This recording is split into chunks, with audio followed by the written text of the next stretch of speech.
If you're looking for a good quality airbrush compressor that doesn't have a tank and, well, is easily portable, we might have a solution for you.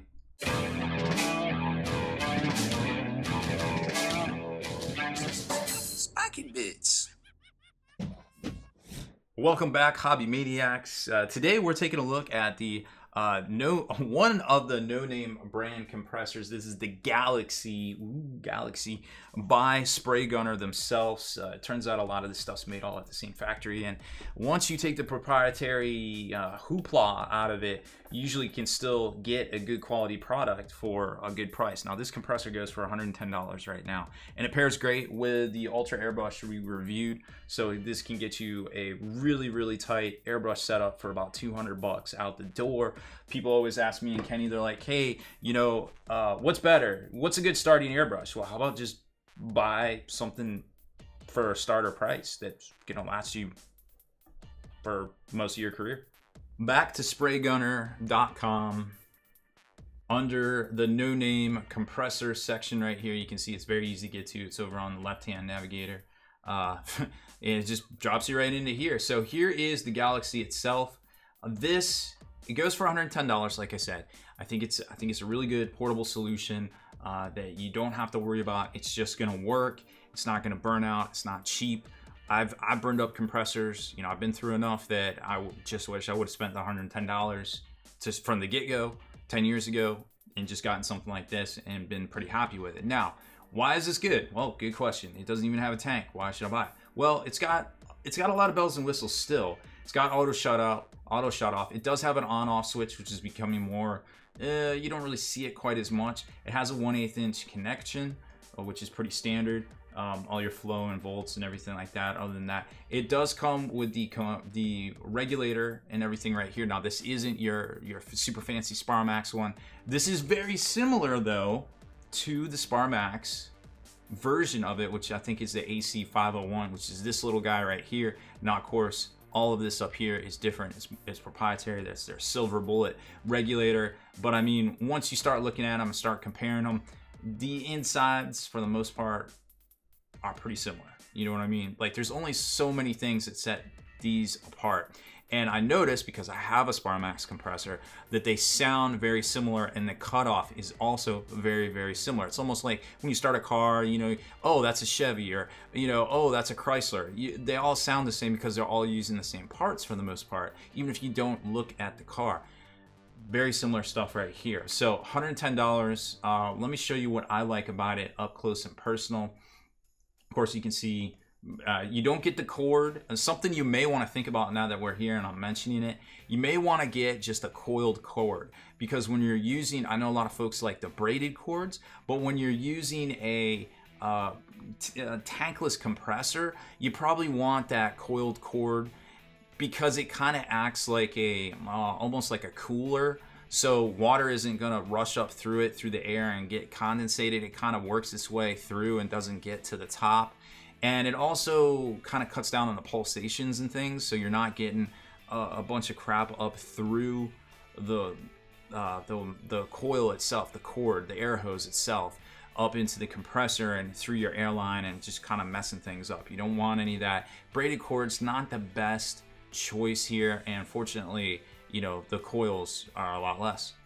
So here's the Galaxy, the little compressor that could. Like I said, it's super lightweight. It does have the on-off switch, which I'm not going to be able to demonstrate for you because I got to plug it into the wall here. But over here, you can see the regulator, your water trap. Of course, you always want to clean these out. I probably don't have a good grip here, but this will turn lefty loosey, obviously.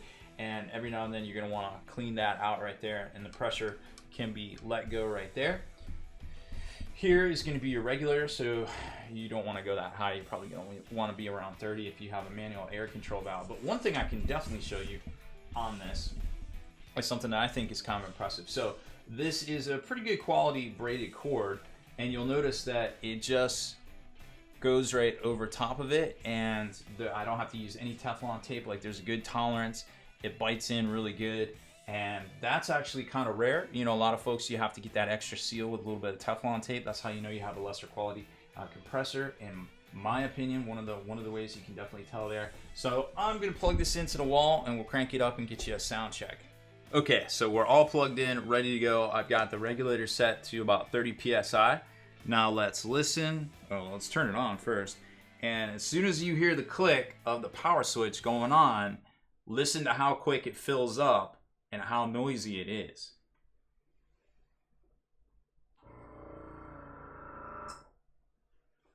So obviously pretty quick. It doesn't have a tank, but it is able to get up and hold a little bit of air inside of it right there. Now it is going to kick on as we push air through the brush. So it's relatively quiet. Probably something you won't hear at the other end of the house, but a room over or the same room, you're probably still going to hear it. And I don't know if you could do it on Watch TV, but here we go.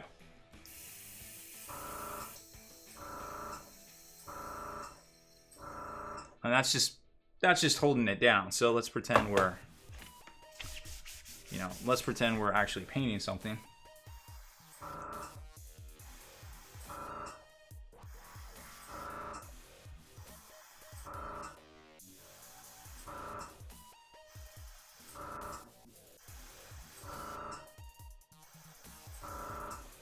So that kind of gives you an idea of how often it would be kicking on if you're using it. Now, I feel like it's on the quieter side of compressors, but it does kick on and it does kick off and it does kick on and it does kick off. So, it just kind of depends on what your needs are right there. This particular one, it is going to last you a while, so you don't have to worry about that. It is portable.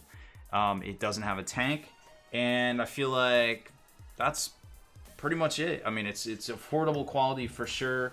Something that normally, with all the Sparmax, innards and doodads and whistles, is going to go for a lot more than what you're paying right here.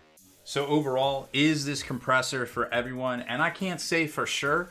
I know it's a good quality compressor for the price and it will last a long time, in my opinion. But if you're in the market for a compressor with a tank, you might want to look at something else for about the same price, but you might not have as good of a quality. So it's a kind of a risk versus reward right there. If you think that sound wasn't that bad, then this might be the compressor for you.